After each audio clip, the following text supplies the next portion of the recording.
The fire that destroyed a building in the Johannesburg CBD claimed 77 lives and has placed the spotlight on the risks that are posed by dilapidated buildings that have been hijacked in the inner cities, and also the continued neglect of the crisis throughout the country. Now, in the city of Johannesburg, for example, there are about 500,000 people residing in the metropolitan's inner city and an estimated 1 million people passing through the inner city every day. The CBD also hosts many small businesses as well as local retailers. And while the city of Johannesburg's inner city is facing a population explosion by all accounts, that has also led to illegal takeovers of urban buildings. And this problem, unfortunately, is not unique to the city of Johannesburg.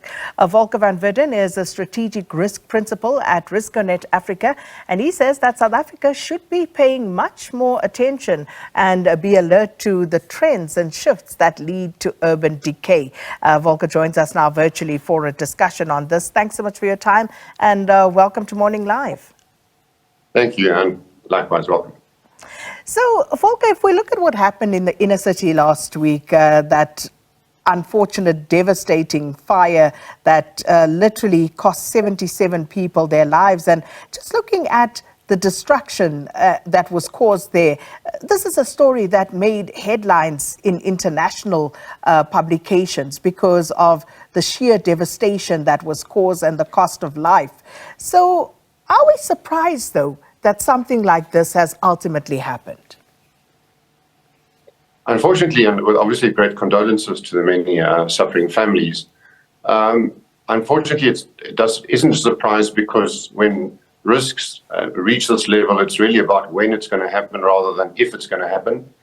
And the trends, and obviously we look at things from a risk analysis and risk prediction point of view, when very many buildings fall into disrepair, when the standards inside the buildings are not maintained, and then people are using all sorts of fuels either to cook or to keep warm, one or other of these tragedies are very likely to happen because the safety standards pretty much don't exist.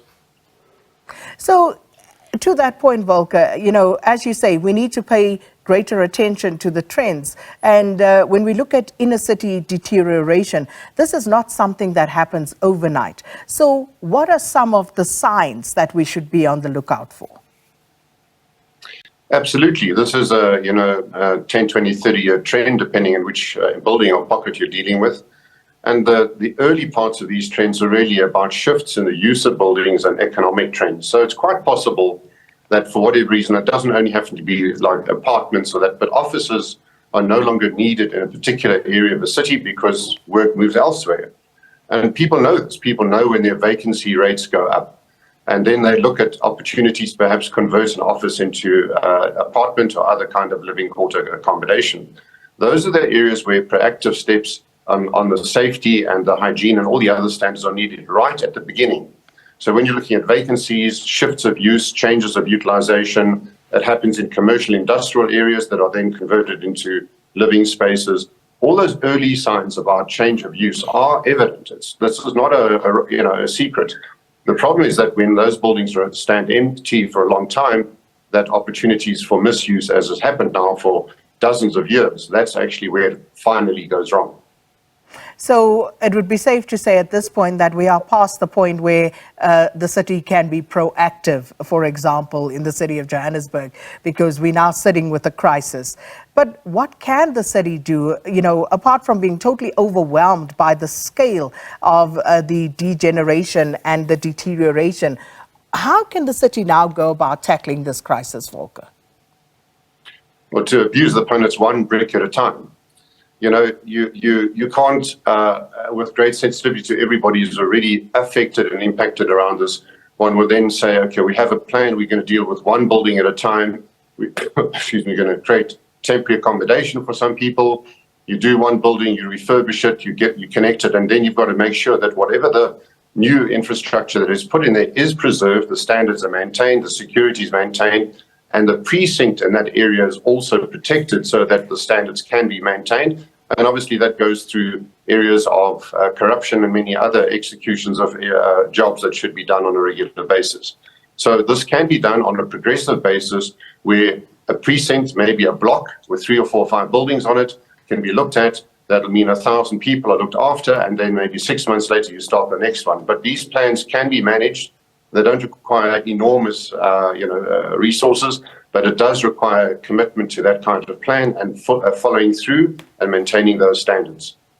So I was speaking to the MMC last week as well as the MMC on Friday after the fire on Thursday, and just looking back at some of the stats. So when Herman Mashaba was the mayor in 2018, at that point they were talking about in the region of 432 hijacked buildings in the city of Johannesburg. By Thursday, the figure that was given by the authorities was around 648, which is, obviously a losing battle that the city is fighting. And when you talk, Volker, about one brick at a time, just trying to regenerate, taking one building at a time, the city of Johannesburg, for example, has seen some effort to regenerate that was led by the private sector in some instances. Some of the big banking groups, they tried to develop some of the buildings and specific areas in the inner city. You have those examples, but then it would seem, on the other hand, you are losing the battle when it comes to privately owned buildings. So again, where does the solution lie? What should the authorities be doing? Okay, I wasn't on the ground, but from a strategic and an approach principle point of view, I would say that you don't need to lose another 150 or 200 buildings over a period of time of 5 years.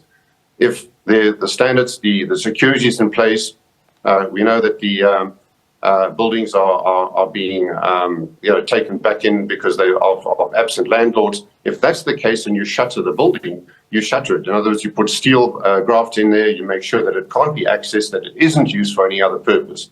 And then you start your process of rehabilitation. So I think the issue about the increasing numbers is really a combination of abandoned buildings by all parties. And so just starting the process of making sure that further buildings are not taken over is an important step. And I'm not sure that happened on a consistent basis. Then you start the recovery process. And yes, recoveries have taken place. I worked in the city where it was very dangerous to walk on the sidewalks and pavements, and then the community invested in security, and then it became much safer. It was a normal place to work. So these solutions are evident, they're very practical, and they don't always cost a lot of money in terms of just cleaning up the environment. Obviously, refitting an entire building is another matter, but that's still cheaper than building the building from ground up. So it's a case of getting down to the basics and making sure that the process and the standards are recovered and that environment is protected on a sustainable basis. So there is, of course, also the very real issue of syndicates at work, because even in this building, there were witness accounts that were saying that they pay money to some guy, I think, called Tulani. And these are very real issues because, as you say, it sounds very simple. If the building has been abandoned, you basically close it up and, until you can find a solution as to what to do with it. But clearly, it would seem as though there are more sinister events afoot here that would also drive this particular business, as it were, of hijacking buildings and making money off it. So what do you think the city is doing enough, or do you think that they've allowed this to just go too far at this point, Volker? It must be that it's gone too far. I mean, the evidence change is obvious. You have a street address, call it 123 XYZ Street. That building is occupied, it is using resources, and that can be traced to the property register, but nothing is happening about that particular building. So it's been abandoned from the administrative point of view, as well as the execution, the security, and the standards point of view. That level of abandonment then can be traced to the relevant officials. It's not far to drive and say who's involved. And obviously there's now a breakdown in either execution of the bylaws, and we know that a person would be responsible for that building. Why is nothing happening in that building? And one other way, the accountability chain can be pinned down very quickly to a person and or people who are responsible for that area. And if it's not happening, then we know exactly where to aim the next area of focus. So that is the point, that this can be done if the will happens. And we agree that it can't happen on 1,000 buildings in 2 months. But then you start with your chosen area and you make sure that you now pin this down, that it will not happen again in that area, and you walk from that point. But so far, it doesn't appear to have happened. So in trying to address this issue, you speak to accountability. So in this instance, for example, this particular building, who should be accountable, and how do you go about tracing where the accountability should be located?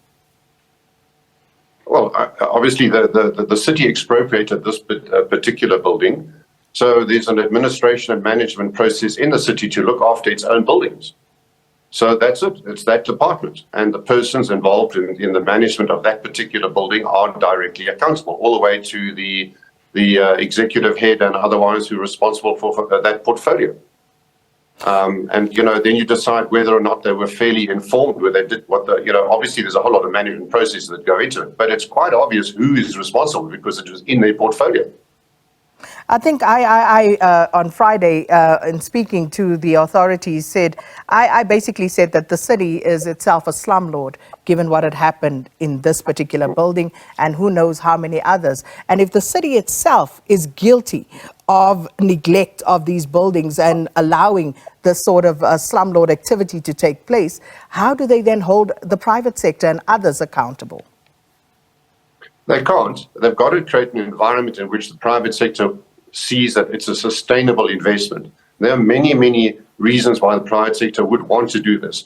The fact that there are so many people in the city that want accommodation is a massive demand. The point is that one can't invest in a building which could be taken over or where the security is lax and so forth. And so the council must deliver the services for which councils are there. Then the private sector comes in, and whether they do low-cost accommodation or subsidized accommodation with the city or student accommodation, there are many reasons why buildings can be very, very validly utilized. But it requires that sustainability and safety and security of that environment in which to invest. You said, okay, some of the solutions, one brick or one building at a time, but also accountability, because I would imagine if people are held accountable, then they would be less likely to allow this sort of situation to continue. And the process would flow on. So let's say a person is struggling to execute whatever, the shuttering of a building. At least they can raise their hand and say, I'm struggling, the people carry on breaking in. Let's find a better way of doing this. I think the point is that you ask people to do their jobs, and then they're going to put their hands up and saying, this is a really difficult task, let's all try and solve it in a better way. And there will be better ways. But if it's abandoned, that is not doing your job. So from here on in, Volker, again, it's not just a Johannesburg problem. It seems to be a problem of many inner city or central business districts around the country, many municipalities. Your advice to those in power, what should they do? We shouldn't, it's not only a downside, we often see the upside of risk. Around the world, there have been many, many successful urban regeneration projects, and even in harbors and industrial complexes and the like, because of the movement of people and the needs that they have. So this is an opportunity for regeneration. This happens in a climate where the stakeholders look after each other, they maintain the standards, security, civil environments, and all the rest of it are put in place, and people are treated fairly in the process. So we can't obviously have an extreme view of one or the other, whether it's civil society or law or abandoning of buildings. But this can be done. There are many, many successful examples locally. It happened in New York, Washington, New Zealand, Singapore. All of these cities have gone through renewal at one stage or other because of the dynamics of population change and utilization. So the recipes are all there. We really know what to do, and we've got to get together and execute on these plans. Indeed. And as you say, the examples are there. It has been done before. Volker, thanks so much for your time this morning, discussing the socioeconomic risks posed by decaying buildings and just neglect that have taken over buildings illegally. The discussion takes place in the aftermath, of course, of that devastating fire that claimed 77 lives and left more than 200 families destitute in Johannesburg CBD. But as Volker says, we'll try and tell you more about some of those examples of where the rehabilitation has taken place successfully.